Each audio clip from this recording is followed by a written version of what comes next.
प्रभु को महानाम को धन्यवाद दूची।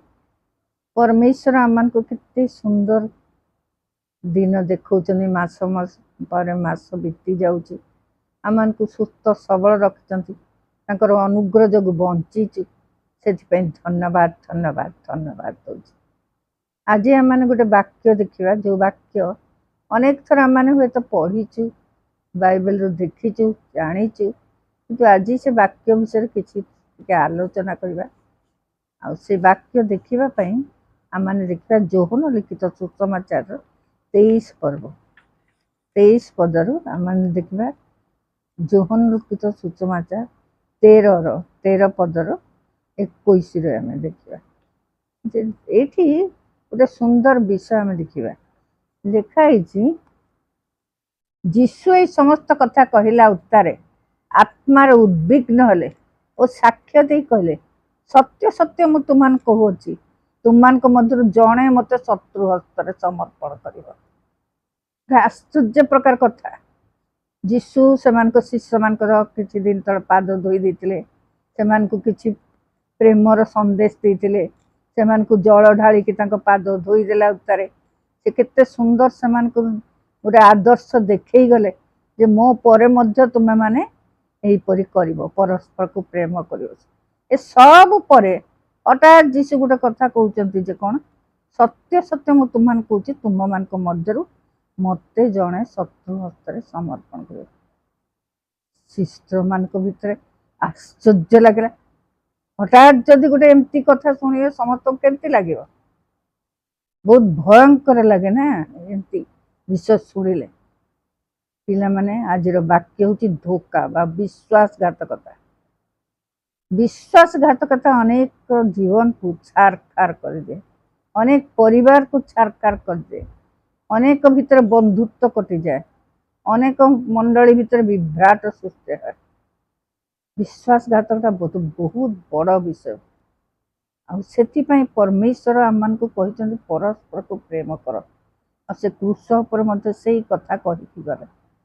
चूड़ांत प्रेम ये समय से आम को देखिले जे से आम केते प्रेम करती। ये देखुचु ये विश्वासघातकता बा धोकार शब्द सुने आमको बहुत खराब लगे। धोखा माने कौन? विश्वासघातकता कौन?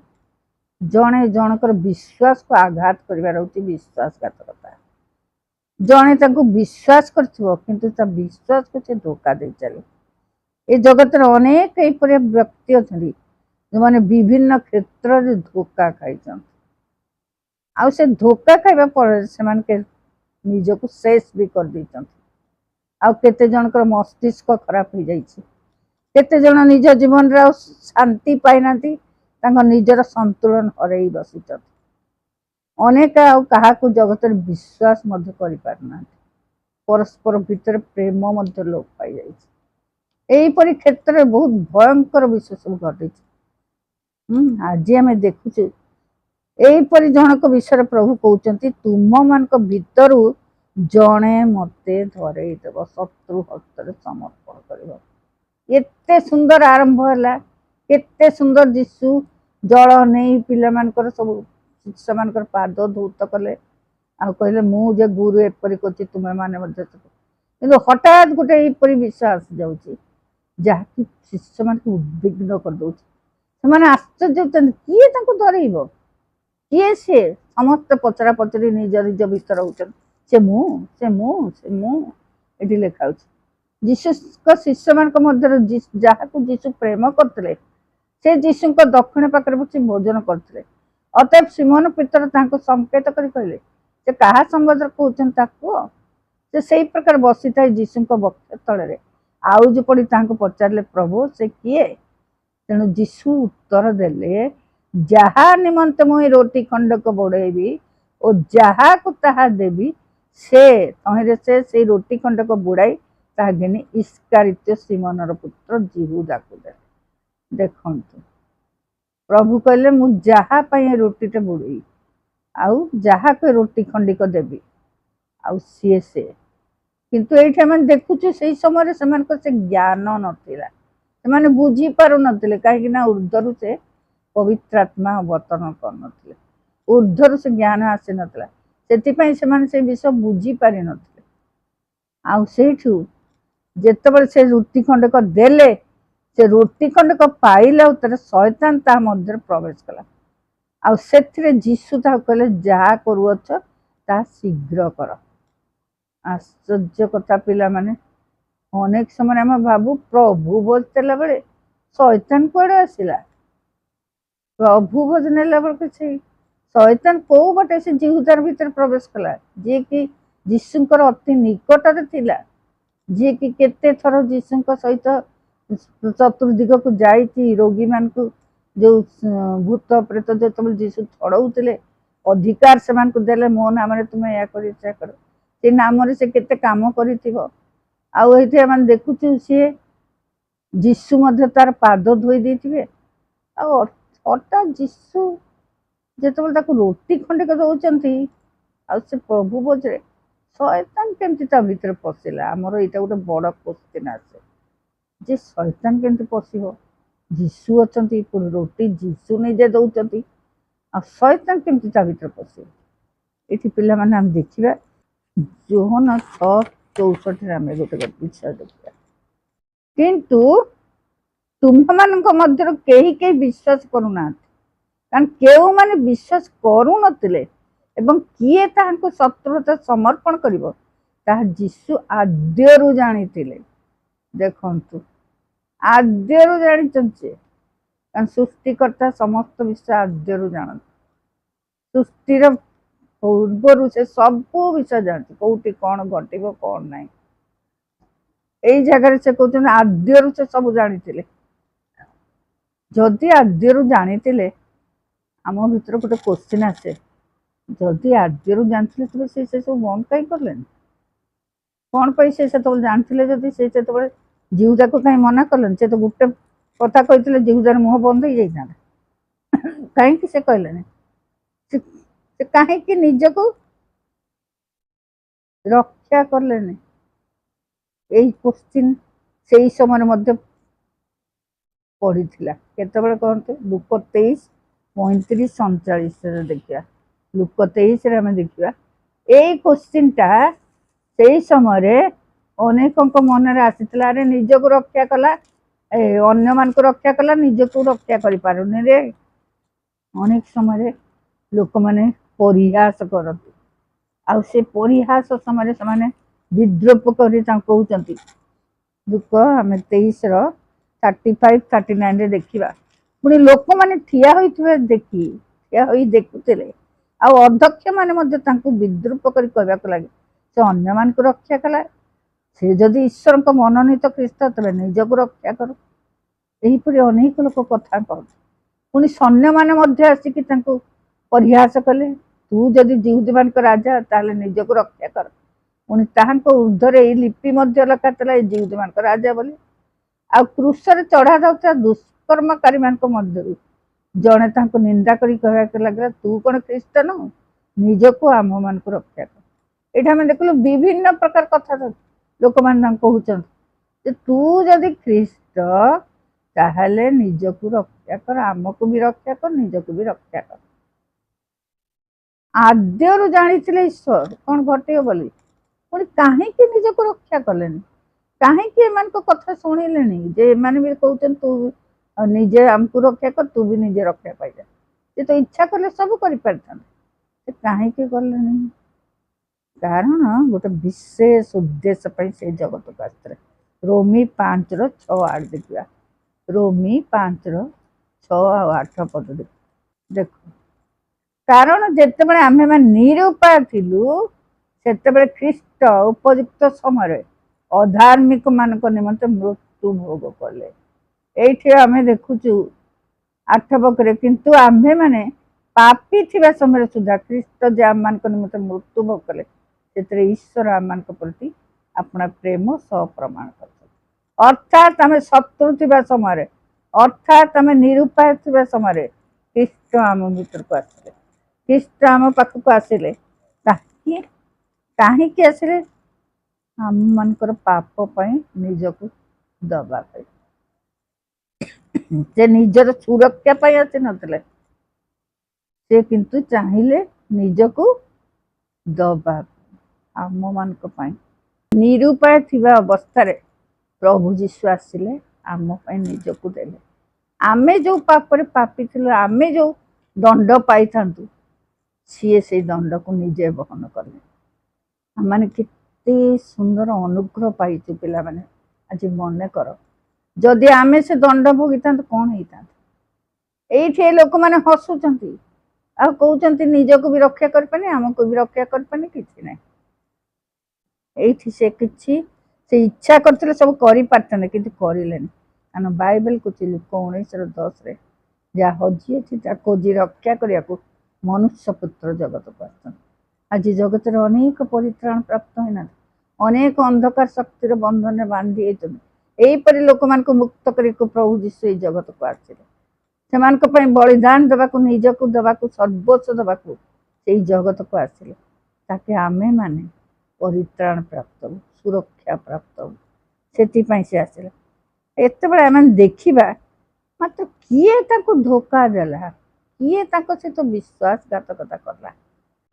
गीत संहिता देखा 41:9 पद आ गीत संहिता 55:13 पद 41:9 55:13 41:9 आम देखुची हाँ मोहर निज सुहृद जहाँ को मु विश्वास कली जे मोर रोटी खाइला से आंभ विरुद्ध अपना गोईठी उठाई जे मो रोटी खाइला से अपना विरुद्ध निजर गोईठी उठाई कहूँ पुणी 55:13 कहूँ गीत संहिता 55:13 मात्र मो समान मनुष्य मोर संगी और मोर आत्मीय जे तुम्बे ताहा कल देखु माने केते निकटवर्ती जे ईश्वर को निकटवर्ती जे जीशु निकटवर्ती सी ताहा करला बोले लिखाई जो बड़ा मैंने निजर लोक जब एमती धोखा दिए एमती विश्वासघातक करे आमको केमती लगे पिला माने अनेक समय आम यपरी कार्य कर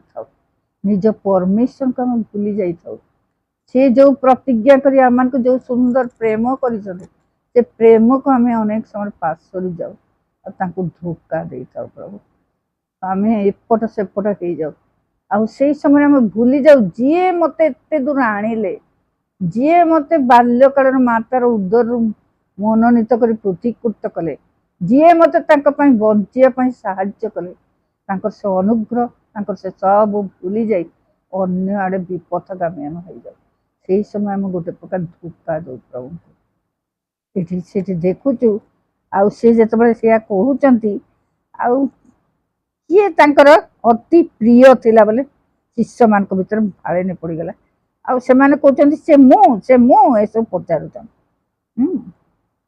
आते आम देखुचे शैतान भीतर काम कला क्या भीतर इस्कारित जीशु जो कहले से बाहरी गला जो रोटी देले जीशु आम देखुचे से समय कौन है ना शैतान भीतर कार्य कला शैतान केमती प्रभु बोध समय कार्य कला आश्चर्य प्रकार लगे पुणी प्रभु बोधर कर्ता होती जीशु दीजे सी दौरान पुणी शैतान केमती प्रवेश कला आज आम देखा यहीपरि से प्रवेश कला जोहन 12 देखिए जोहन 12:4 पद जोहन 12:4 पद किंतु ताहांको शिष्य मान मध्यरु इस्कारित जिहुदा नामक जो शिष्य तांको शत्रु समर्पण करने को जाऊला से कहला यही तैल 150 टंकार विक्रय कहीं दरिद्र मां को दिया नकला ये आम देखुचु जीशु मृत्यु पूर्वर बेथनिया मरियम जहाँ को 7 भूत लगी जिते सी जीशु से सुगंध तैल किणिकी आणिले जो तैल अत्यधिक दाम थिला ताकू से भांगी सुबाक चतुर्दिगरे महकी गला आते से मस्तक ढाड़े आउर पादरे ढालिकी निजर केशर ता पोछीदे पाद पाखे क्रंदन करू से पाद को पोछी दौरान से समय शिष्य मैंने आश्चर्य अनाऊँ शिष्य मान तो विरक्त लगे किंतु जिहुदा बहुत रागिगला आसे कहते ये तेल एत खर्च होता एत खर्च कर कि दरकार था एत दामी तेल यहाँ जदि यार टंका पैसा दे जात जदि आमको ताहले आम रखी था दरिद्र मान काम आसता अनेक समय आम एमती कहूँ। किंतु ताहा थिला प्रभुଙ୍କ ପାଇଁ प्रयोजन कारण प्रभु जानिथिले एमती घटिबो से जे मृत्यु पाखକୁ जाउचंदी आ तांकर मृत्यु ପାଇଁ तांको अभिषेक कराउची ता से जानिथिले सेति ପାଇଁ से कोन करले ना जीहुदा को विरक्त होइकी प्रभु कहउचन कौन कहले जीशु बापा से जीशु कहले को छाड़ी दियो जेपरि मोर समाधि दिन निमंत से रखी पारे दरिद्र मन तो सबल तुम पाखरे अछि यही कथा शुणिकी से रागिगले से भाविले कि जदि प्रभु ताको टिके गाड़ी देइथांता कौन कहिथांता कथा को समर्थन करथांता ताहेले ताहेथांता आज पिला माने अनेक कथारे आमे प्रभु को विरोध रे काम करछ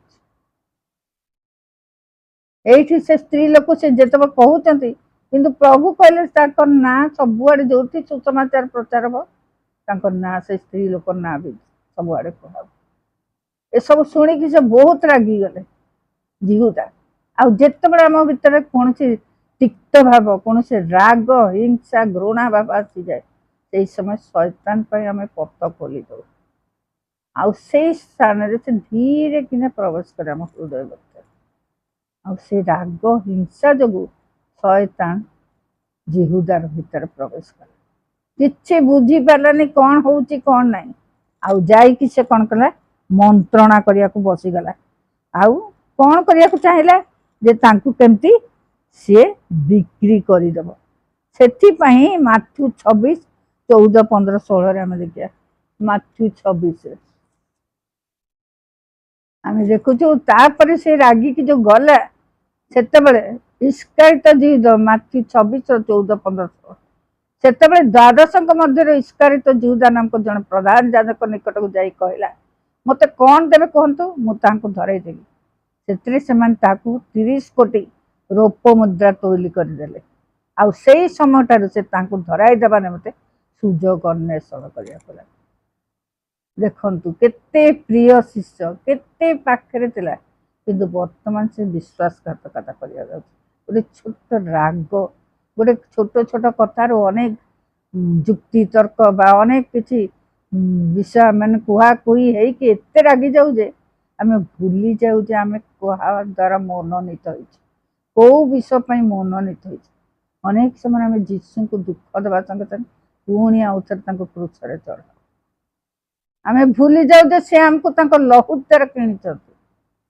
आमर तांको चित्र आम भीतर लोप पाई जाए सेथिपाई सुजोग ने शैतान आज आम निज निज को सावधान करू आ देखू जीहुदा जिते कहला से कौन मु केतबेले कहूँ माथ्यू 26:25 रे जीहुदा कहूँ एथिरे जो जीहुदा शत्रु को ताहांको शत्रुता समर्पण कला से उत्तर देला हे गुरु से कौन मु यीशु ता कहले तुम्बे कही अछ यीशु जो कहले जड़े मते समर्पण करियो सही समय जीहुदा कह दो से कौन मु यीशु कहले हाँ तुम्हें तुम्हें तो कहीच आउ जेतबेले से ताकू रोटी देले सही समय आम देखुचे इस्कारित जीहुदा मनरे शैतान प्रवेश कला आउ सी जीसु को धराई देवाई जीहुद मान संगे जाकरी कहला जे तुम्हें मैंने मत कौन दब याजक प्रधान याजक मान पाक जाकला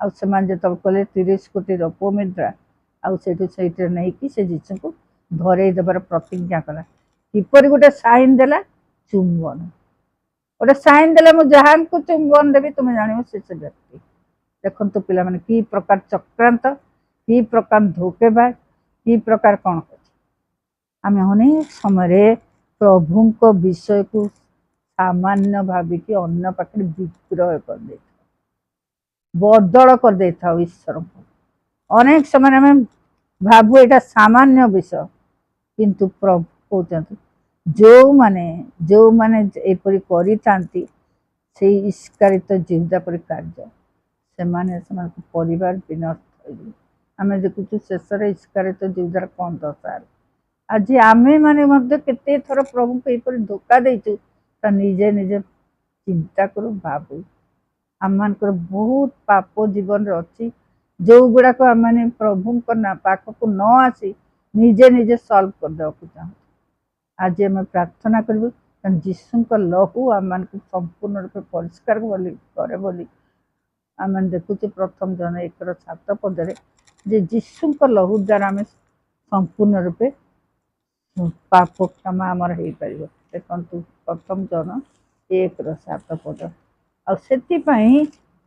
पाखक आसिले से अनुग्रह सिंहासन पाखक आसिले आम बंची पार नता मैंने बंची पारानी से प्रभु को निकट को आसु पिला मैं ये कहुच्छी किंतु से जपरी ज्योतिर्निवासी आम मान जदि से ज्योतिर आचरण करूँ तेज आम परस्पर सहभागिता अच्छी पुणी पुत्र जीशु रक्त समस्त पापर आम परिष्कार करे तेज आम देखु से महान व्यक्ति ब्लड द्वारा आम मैंने परिष्कृत हो आसु आज आम मैंने प्रभु पाखे क्षमा मागु केते थर आम कथबार्तार आम चाली चलन आम जीशु को बिक्री कर दे केते थर आम क्रूस विधा कर आज निकट आंठ निज सब पाप क्षमा मागु पिला माने जे आम मैंने केते थर प्रभु को धोखा दे जो विषय करने को मना कर अनेक समय आम भावु प्रभु देखुना जानूना आम जानी पार्नु केते दुख लगे जे आम जो धोखा दो कहना से आमको एते प्रेम करती आमपाई सर्वस्व देदेले से लहू केते बहुमूल्य से लहू द्वारा आम परिष्कार करमको किणी आम जदि धोखा देवु तेज आम कौन बंची पार से आसु निज निज को प्रभु हस्त समर्पण कर प्रभु पाखे क्षमा मागी ठीक समय आम फेरी आसु प्रार्थना करिया। जीशु बापा धन्यवाद दूची तुम महान पवित्र नाम पे तुम्हें आम को सुंदर वाक्य देल प्रभु अनेक समय अनेक लोक को धोखा देवा पर आम तुमको मध्य धोखा दीचु आम भूली जाओ प्रभु तुम्हें आमको जहाँ कही जहाँ चाहूच तुम्हें आम सेमती नक अन्य भाव कार्य करता अन्य लोक मान कथा शुणी कार्य करता अनेक समय सर्टकट देखी कार्य करता किंतु तुम उपस्थिति तुम से प्रेम को आम भूली जाओ प्रभु ये महान परमेश्वर आम केते थर तुमको धोखा दीचु केते थर आम तुम प्रति विश्वासघातकता कर प्रभु आम पचार जो जीशु से कौन मु हाँ प्रभु से ईस्कारित जिहुदा पर आम कार्य कर तुम्हें आम को साहाय्य कर अनुग्रह कर सब भूल आम क्षमा कर एवं प्रभु आज तुम निकट आम आंठौ जीशु नाम तुम्हें आम समस्त तुम्हें क्षमा कर कारण तुम्हें आम को निरुपाय समय आम से समय तुम्हें आम को रक्षा कर जगत को आसिल आम हजि जाइलु तुम्हें आमको खोजिल प्रभु से धन्यवाद दे जीशु नाम मांगिलु आमेन।